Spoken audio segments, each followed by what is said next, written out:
Are you getting the dreaded Instagram login failed error on your iPhone?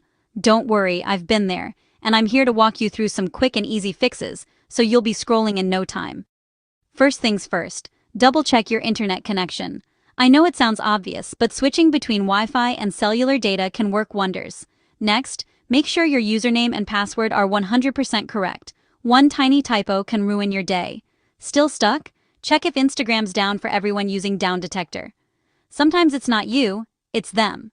Also, if you're using a VPN, try turning it off. Instagram can be picky about VPNs.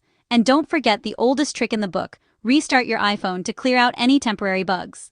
If those quick fixes don't do the trick, let's step it up a notch. Open the App Store and check for Instagram updates. A fresh install can fix a lot.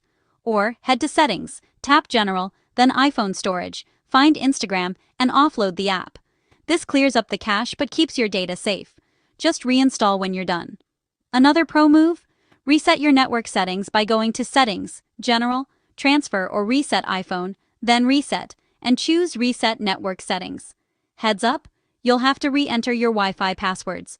Now, if nothing's working, let's get advanced. Try logging into Instagram on Safari. If it works there, the app's probably the culprit. You can also delete the app completely, restart your phone, and reinstall. Sometimes you need a clean slate. And if you're stuck in a login loop or think your account got flagged, go to Instagram.com/hacked to verify your identity and get back in. Bonus tip, if you just got a new iPhone, try deleting all Meta apps like Facebook and Messenger. Reinstall only Instagram and see if that helps. Let me know in the comments which trick worked for you, and happy scrolling.